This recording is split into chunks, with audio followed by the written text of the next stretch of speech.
Ya, baik pihak sekolah ataupun komite sekolah yang akan mengevaluasi apakah suatu daerah sudah siap dalam pembelajaran tatap muka tersebut. Cuman ketika sedang dipersiapkan dan salah satu instrumennya dalam melakukan swab test massal, ternyata 36 siswa di Surabaya itu positif COVID-19. Nah, kita sudah bersama dengan Wakil Ketua DPRD Kota Surabaya, ada Ibu Reni Astuti yang sudah siap bersama dengan kita untuk berbincang. Bu Reni Astuti, selamat pagi, Assalamualaikum. Waalaikumsalam warahmatullahi. Iya, terima kasih banyak Ibu waktunya untuk Persatu RRI Surabaya. Bu Reni, bagaimana Bu setelah kemarin hasil dari swab test massal ini kan dari 3 ribuan siswa yang dites di 17 sekolah SMP ternyata 36 ini Bu. Ada yang menanyakan, wah ini gimana belajar daring apakah mereka nggak pernah di rumah ini kok sampai kemudian ketularan atau ketularan orang tuanya atau gimana? Dan bagaimana juga dengan Januari nanti nih Bu, rencananya kan disiapkan untuk pembelajaran tatap muka ini. Ya, baik. Terima kasih Pak Mas Aris ya. Iya betul Ibu. Ya, jadi ini terkait dengan rencana pembelajaran tatap muka yang menjadi kewenangan pemerintah Kota Surabaya untuk SD dan SMP untuk mengambil kebijakan. Jadi memang di awal November ya, kalau kita lihat awal November waktu itu saya juga sempat ngobrol dengan Bu Risma ya, dengan Bu Wali terkait dengan kondisi COVID di Surabaya ketika kita ada kegiatan DPRD bersama dengan Wali Kota. Beliau menyampaikan dan saya juga melihat pada data yang ada di laman COVID-19, baik itu data pemerintah kota maupun juga data dari pemerintah provinsi yang di sana menunjukkan bahwa adanya tren penurunan COVID ya, itu di awal November ya, awal sampai pertengahan lah. Sampai pertengahan ya? Awal ya pertengahan, seperti itu. Bahkan untuk kasus positifnya saja sudah di bawah 100. Waktu itu Pemkot menyatakan kalau sudah di bawah 50 akan berani gitu mengambil kebijakan. Itu untuk angka yang aktif, artinya yang aktif adalah yang kumulatif dikurangi yang meninggal, dikurangi yang sembuh gitu.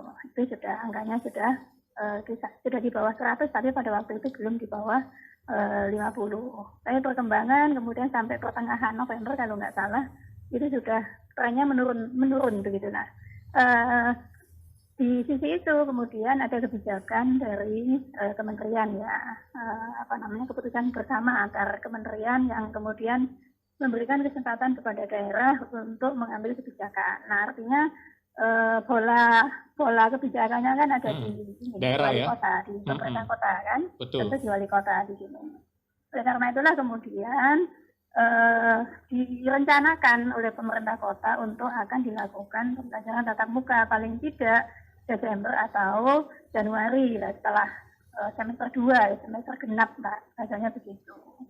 Oleh karena itu kemudian dilakukan persiapan, memastikan terkait dengan warga sekolah ini benar-benar terbebas dari COVID. Guru sudah dilakukan swab ya, kemudian siswa. Nah, dari hasil 36 ini tampaknya pemerintah kota akan melakukan evaluasi kembali, evaluasi kembali terkait dengan rencana yang plan awalnya itu kan paling tidak Januari akan dilakukan. Tapi yang jelas menurut saya memang pemerintah kota bisa segera melakukan evaluasi dengan melibatkan pakar ya di bidang kesehatan atau juga di bidang psikologi ya, misalkan dokter Ikatan Dokter Anak atau juga dalam sisi psikologi ini kan dibutuhkan juga karena anak ini kan sudah hampir setahun gitu. Bagaimana kemudian penyikapan ketika pembelajaran tatap muka juga belum dilaksanakan. Jadi seperti itu kalau saya memberikan catatan. Ya, Bu, apakah evaluasi itu juga hanya khusus pada upaya untuk nantinya pada saat membuka belajar tatap muka ataukah juga mengevaluasi hasil daringnya, Bu? Karena kan ini masih belum sekolah saja ternyata 36 positif begitu. Ini kan juga sepertinya harus masuk evaluasi juga nih Bu Reni ya. Iya betul.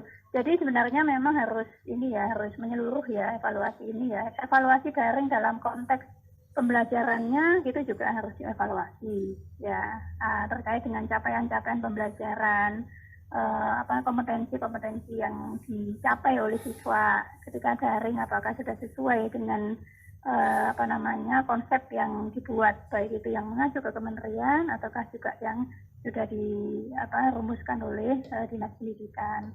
Pada sisi konteks pembelajaran daring itu harus dilakukan evaluasi. Pada konteks kesehatannya, ya ketika daring ada 36 ini, ya 36 ini saya kira perlu ditelusur. Saya yakin pemerintah kota saat ini sudah punya data yang jelas, ya, dan ini saya minta juga benar-benar secara rigid ya. 36 ini kenapa? Apakah 36 ini memang anggota dari merupakan tracing dari yang terpapar? Bisa juga kan, bisa jadi mungkin ada yang kena, kemudian kalau diruntut-runtut dia tracingnya, makanya dia kemudian kena gitu, seperti itu. Kemudian juga akan dilihat lingkungannya.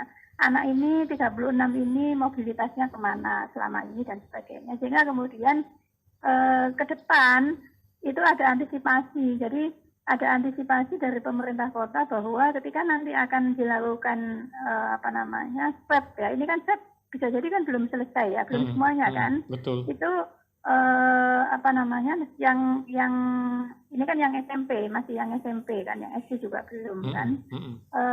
Ketika dilakukan memang benar-benar paling tidak itu kita punya target itu ya mendekati angka yang di bawah 20 itu udah bagus gitu loh, atau setidaknya bisa mendekati zero, itu saya kira sangat baik. Oleh karena itulah kemudian ketika kondisi daring ada yang kena 36, kalau kemudian diruntut itu ternyata hasil tracing, saya kira wajar. Oh, memang dia mestinya nggak keluar karena dia mestinya isolasi mandiri gitu. Kalau seperti itu masih wajar. Tapi ketika yang terkena 36 ini itu di luar dari tracing, di luar dari yang pernah kontak. Nah, ini kan berarti harus ditelusur dia aktivitasnya kemana gitu. Nah, pola gerak anak ini itu harus dikaji saya kira, sehingga kemudian tidak hanya sekolah tapi juga lingkungan gitu loh. Betul. Kan pemerintah kota juga harus mengamati ketika anak-anak, kan banyak orang tua itu gini, kalau saya itu memahami ya bagaimana orang tua itu pengen banget anaknya sekolah. Anak-anak itu juga sudah hampir tahun gitu loh, secara semuanya pengen sekolah. Saya sendiri juga sebagai orang tua ingin anak-anak ini segera sekolah gitu, tatap muka. Tapi kan ada kondisi seperti ini, tentu kita harus mengikuti kebijakan yang diambil oleh pemerintah kota. Nah, oleh karena itu untuk memberikan optimisme kepada orang tua, maka kita harus kerja keras nih, kami di DPRD dan juga pemerintah kota untuk menyiapkan betul sehingga pola anak itu yang positif, aktivitasnya apa, itu harus terpantau, harus disolusi, kemudian diantisipasi. Jadi ini kan keluhannya kan begini, kalau di sosmed atau mungkin di perbincangan, di netizen dan sebagainya itu, arek gak sekolah, tapi arek dolen di Jarno gitu.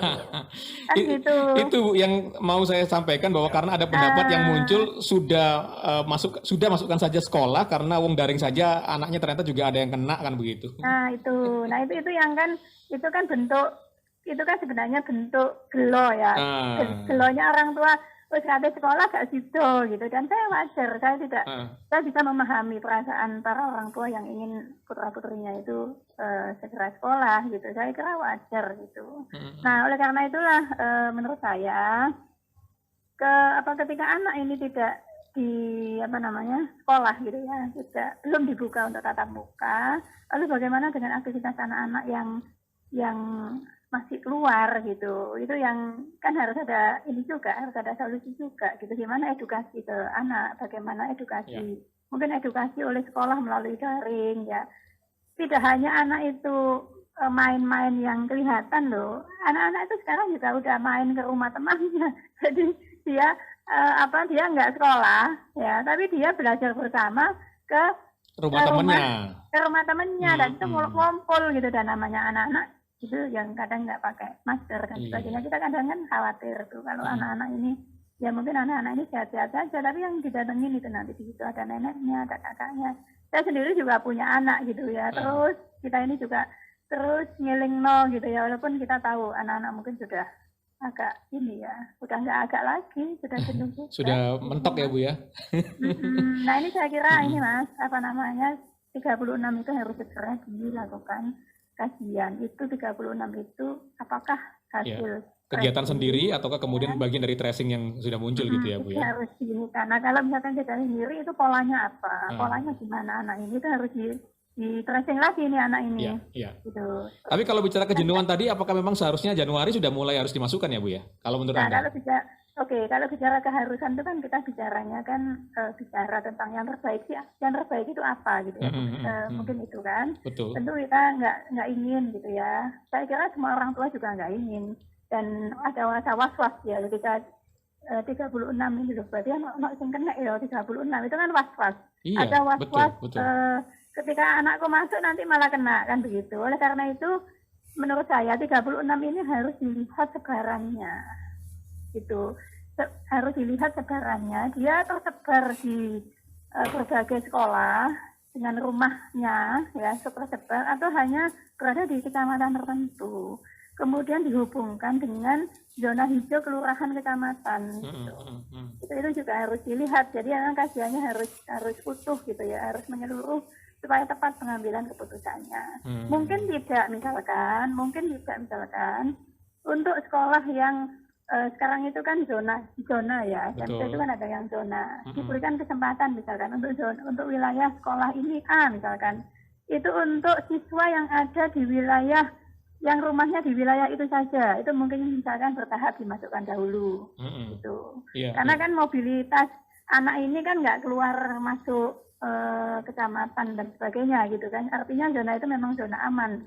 Tapi harus dipastikan lagi bahwa memang mobilitas anak itu ketika sekolah, yaitu dia ke sekolah gitu, nggak keluar kemana-mana lagi kan anak-anak.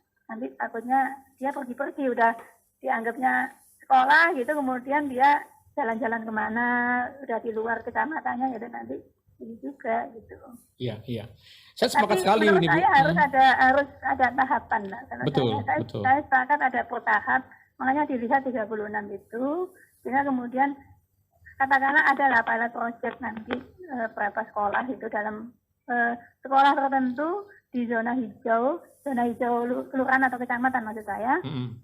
Kemudian bertahap ya, ini untuk membangun optimisme menurut saya, untuk membangun optimisme. Kalau awakmu pengen apa nih putra putrinya sekolah, kalau bapak ibu ingin putra putrinya sekolah, ayo fokusnya di Joko, pindah sekolah gitu. Iya. Jadi kita mengedukasi. Betul. Kalau terus ditemukan positif siswa, ya berarti kan sekolahnya bakal mundur-mundur terus kan yang pertama itu ya Bu ya. Gitu. Selain itu tadi saya juga sepakat Bu bahwa jangan dibiasakan misalnya semua itu kalau bareng dibarengkan begitu, padahal kan tergantung kebutuhannya ya Bu ya. Jadi kalau misalnya mau membuka tatap muka ya nggak semua sekolah kan, berarti harus dipilih dulu yang betul-betul zonanya aman begitu.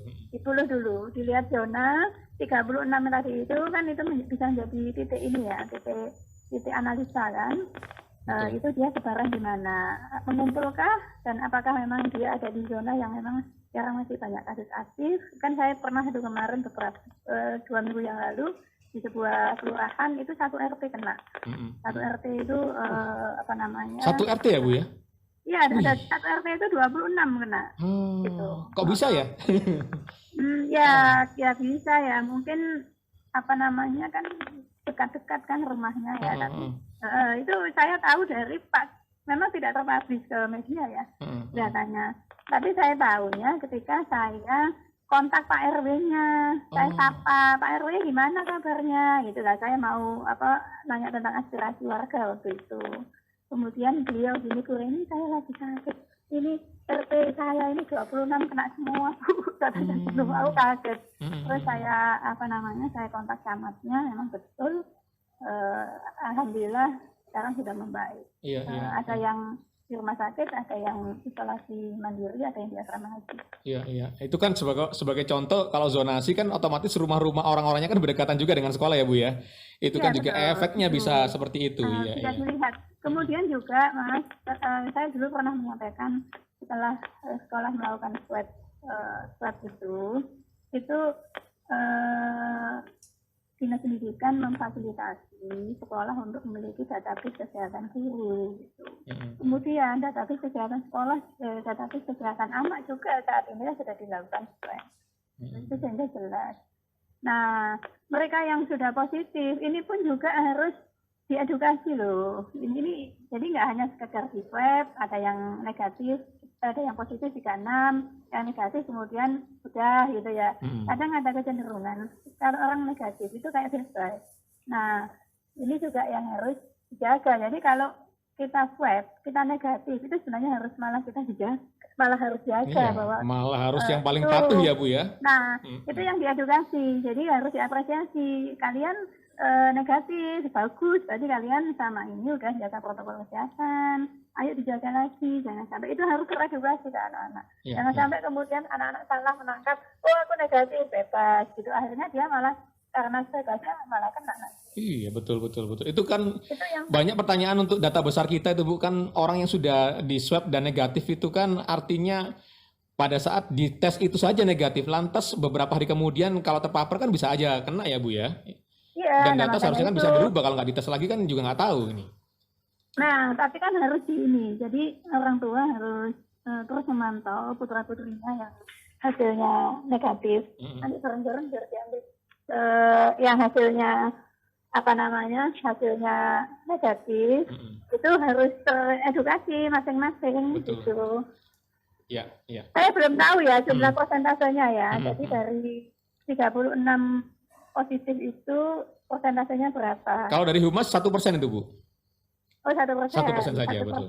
itu berarti ya kecil berarti 1% itu.